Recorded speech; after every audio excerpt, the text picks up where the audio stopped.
You know, I'm against the music industry as a whole. I'm very convinced the music industry is a perfect example of how to control morons.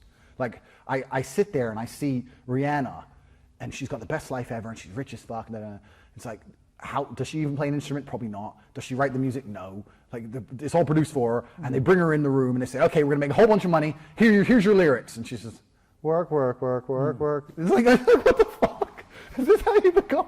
Like, it's crazy. And then it's kind of sold to people as this, you know. And they'll play it on the radio so many times, everyone likes it regardless. Yeah. And then people will buy it, and then she'll go do a concert, and there'll be people in that crowd like she's Jesus. And I'm just sitting there thinking, I've never been to a concert in my life, but I'm just like, what the fucking, she doesn't even play an instrument. Like, what the fuck is this?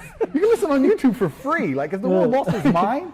But this is the world. And like you said, no one gives a shit about the important stuff. Everyone's concerned with this absolute garbage. And this is, it's a big tapestry, it's a web, but you know, for the same reason you externalize your problems, it's the same reason you idolize someone else or externalize your happiness sources.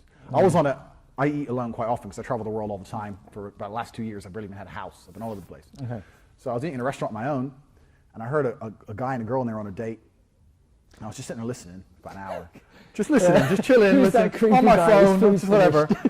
And they were talking for an hour, and everything they spoke about as they got to know each other was the absolute achievements of other people.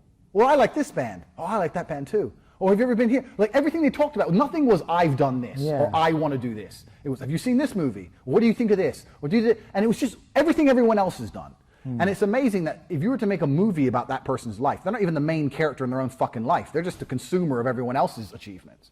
And this is how people are going through the world nowadays. And they're wondering why they're unhappy. Well, if you're externalizing your happiness to some football team who doesn't even know you exist, you know, they have to win for you to be happy. Like, if you're going to externalize everything and have no self-control and just be a feather in the wind, well, then life's going to kick your ass, and you're going to end up a shit muncher, and that's where you're going to end up. So tough.